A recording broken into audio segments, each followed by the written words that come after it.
Welcome to the Forge, my wanton wildlings. I'm your creepsmith, and I hope you like my work. One of the themes often revisited on this channel is that things don't always appear as they are. Oftentimes, things that you wouldn't consider dangerous may in fact prove lethal. Today's troubling tale, Jacob's Dirt, by P.L. DuPee. It was a quiet Sunday afternoon when the sobbing echoed through the apartment complex. Everyone rushed out to find Jacob, kneeling in front of a leafless birch tree, crying.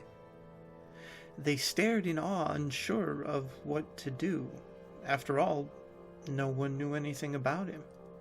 The tenants stood shocked and confused as Jacob's fingers dug into the soil at the base of the tree, scooping handfuls of dirt into his pockets. He continued until his pockets were full, and then the crying ceased, just like that. The silence was so unnerving that some backed into their doorways as if taking precautionary measures for an impending calamity.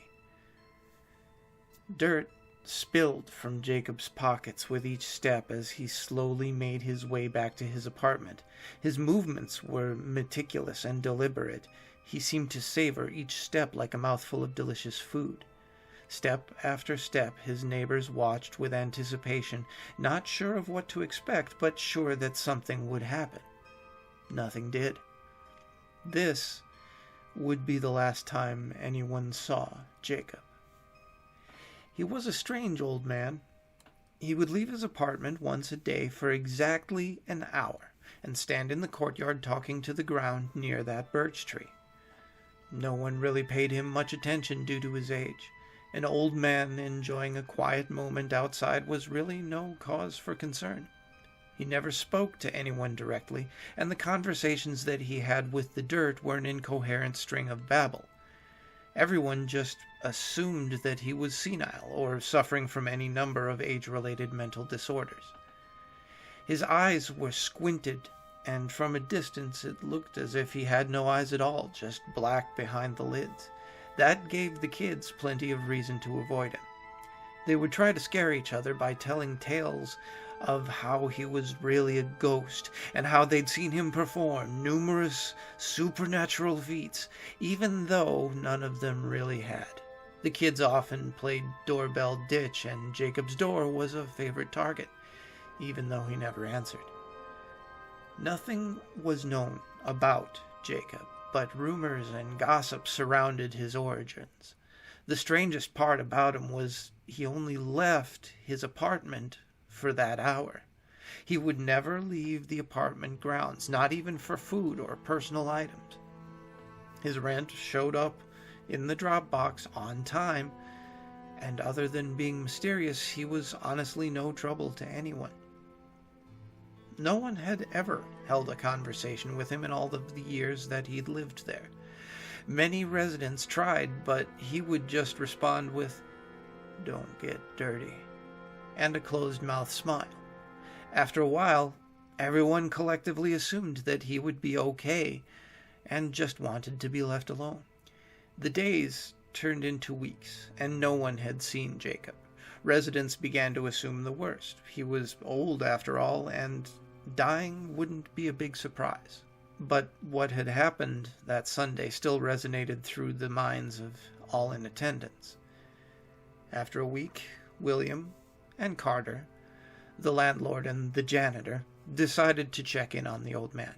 They approached Jacob's door cautiously, as if he had been previously threatening.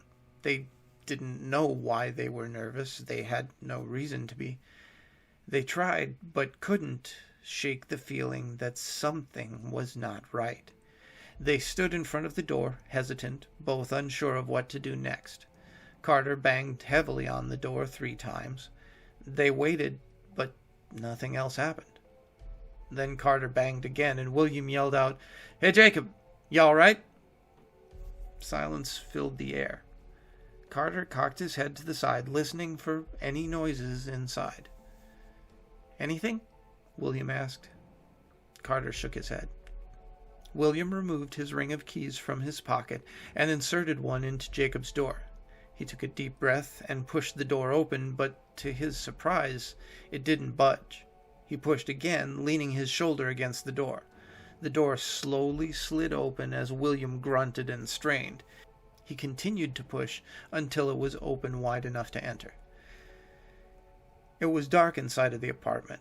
Not just the absence of light, but dark like the inside of a closed casket. The darkness was thick, and for a moment William thought about closing the door and calling the police. Carter placed his hand on William's shoulder. "We're going to just stand here and stare?" he asked. William reluctantly squeezed through the cracked door into Jacob's apartment. The room didn't seem as dark once inside, and the light from the cracked door offered a small amount of visibility, but not much. The smell was unbearable. William covered his face with his shirt to try and block the smell. It was an indescribably moldy, sour blend of fermented filth. Carter gagged but fought the urge to throw up. Behind the front door, the refrigerator lay on its side, serving as a barricade. Carter wondered why Jacob would lock himself inside like that, and how such a frail man could have moved to the refrigerator alone. He pushed the thought to the side for the moment. He then managed to drag the refrigerator away enough to fully open the front door. The outside light illuminated the living room and revealed a thick layer of dust and dirt covering the entire room. William couldn't believe it. The room looked like it hadn't been lived in for near 100 years. Paint peeled from the walls, and the furniture was rotted and dilapidated. William called out to Jacob, but got no response. They stepped deeper into the apartment, each step causing a small cloud of dust to stir up into the air. They checked the entire apartment, but found no one inside. Jacob had either left in the early hours of the morning or just disappeared into thin air. As they checked each room, they found the windows covered by cardboard and nailed shut. The same thick layer of filth covered every room and everything in them. Everything about Jacob was a mystery, and growing in strangeness by the second. In all four corners of every room sat a small glass jar. Each jar had a melted candle sitting on top of it. The candle remains dripped down the sides, partially obscuring the contents of each jar, and upon further inspection, the contents of each appeared to be dirt. The bedroom had the aforementioned jars in each corner as well, except in one of the corners sat a shrine. Glass jars formed a semicircle around several black and white photographs perched on a small wooden box. The largest one was a picture of a woman with the face scratched out. The other pictures were of strange cryptids and horribly deformed people. At least they looked like people. Some of the jars had liquid in them. Others had pieces of paper, buttons, feathers, insects, and more dirt. Some jars were cloudy, and the contents were beyond recognition. Candles melted down to the base rested on top of each of them. Golden pendants with foreign shapes and symmetry draped over the shrine. Carter picked up one of the jars and held it close to his face. "What the hell is this?" he asked rhetorically. Something inside of the cloudy jar scurried around, and he dropped the jar and stepped away, nervously wiping his hands on his pants. William leaned in and retrieved a handwritten note from under a broken jar. Loose soil spilled out from it like the entrails of a bloated dead possum. He brushed the remaining dirt from the pages with his hand. The note read, "From dirt we came, and to the dirt we shall return. The earth hungers for what is rightfully his and grows impatient. The candle seals the jar, and the jar keeps them confined. Keep them trapped. If the prison is broken, avoid contact with that dirt at all costs. If it tastes your flesh, its thirst will not be quenched until it enslaves and consumes you. Ashes to ashes, dust to dust. One by one they will come for us. Don't get dirty." They stared at the broken jar for a long moment. William looked down at his open palm. His hands were covered with dirt crumbs and dark smudges. He immediately rubbed his hand on the side of his pants. They knew what the letter was implying, but refused to accept it as anything more than the rambling delusions of an old man who had lost his mind. As they thought it over, the whole situation seemed more and more impossible, but some subconscious cue caused them to repeatedly wipe the dirt off their hands.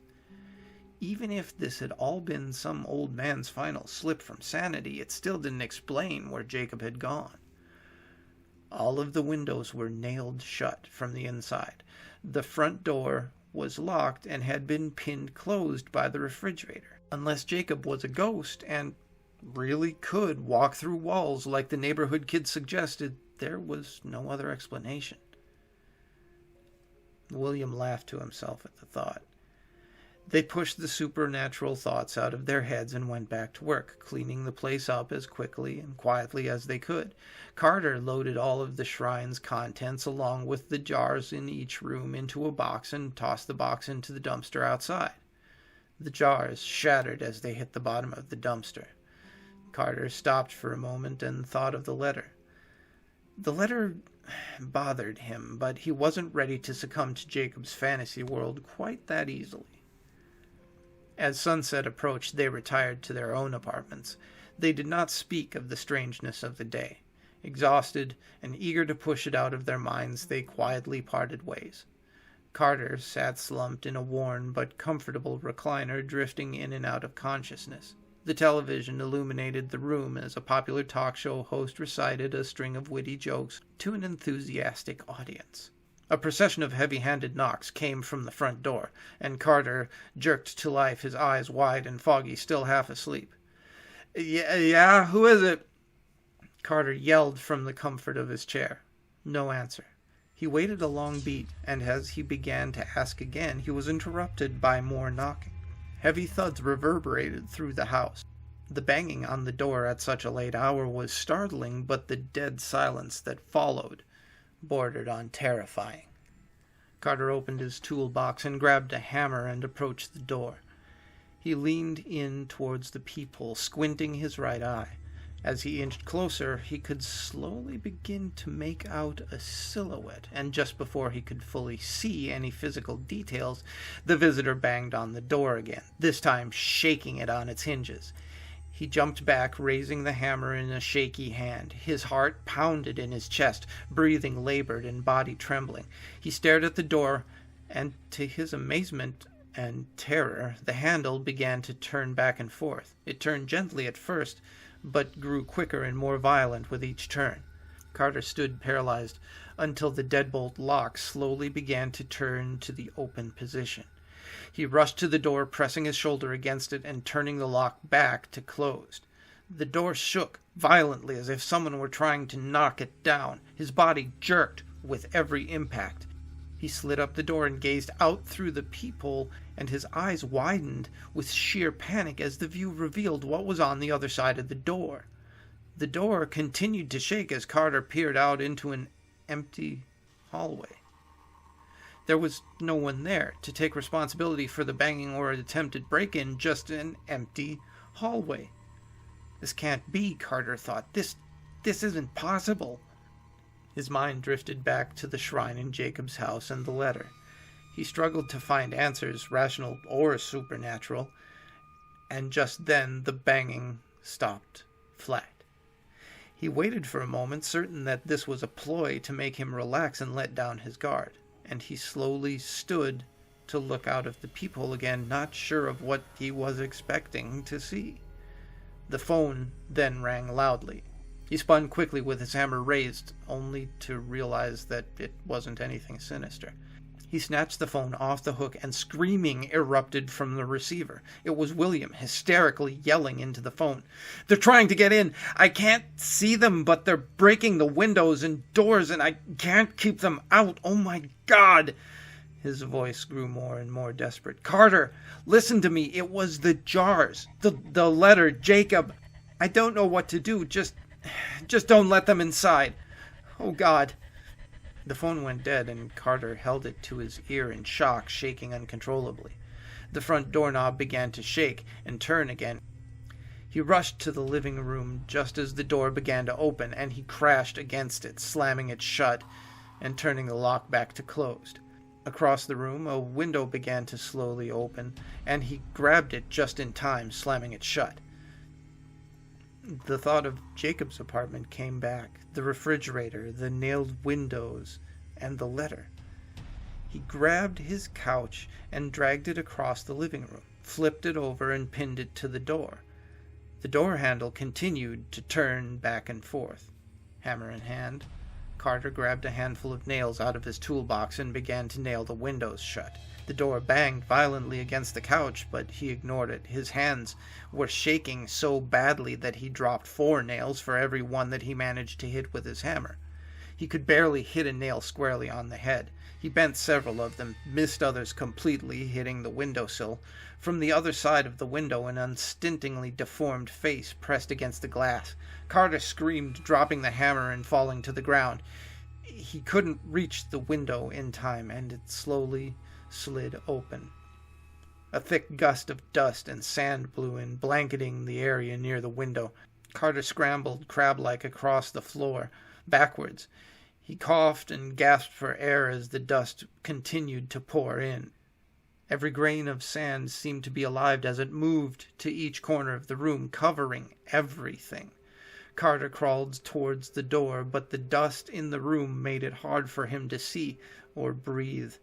He tried to move the couch, but it was too heavy for him to move from his knees. He desperately clawed at it, moving it only a few inches, and then gagged and struggled for air before finally collapsing. He was consumed right where he lay. His body was no more, just a mound of earth and sand. No one knew what happened to Carter or William. Some say they found a fortune inside of Jacob's apartment and ran off with it. Others say they were taken by Jacob's ghost. Since no more crime could be verified, the police were forced to add it to a pile of missing persons cases. The cases were revisited shortly thereafter when 2 police officers involved with the case disappeared mysteriously. When William and Carter weren't seen for several days, the police were called. The missing officers were the first to respond to the call, and both entered the dirt-covered apartments. The rooms were considered a potential health risk, and everyone following them wore protective masks and suits when they entered. Several days went by, and neither officer came to work or answered their phones. Their wives and children also went missing. It was possible that they had packed up and left, but no clothes were gone, no personal items missing, cell phones and credit cards were unused. All that remained in their homes was dirt and sand, shrouding everything inside. When confronted with a mystery surrounding someone you don't know, it's good to remember that people do what they do for a reason. Keep that in mind before you dismiss someone as deluded or senile. P.L. DuPee is an author you may already have heard of. His works Midnight Oil and Crying Shadows are available on Amazon, and you can find more of his stories on Reddit. So stay scary, my wildlings. Try to stay clean, and make the most of your nights.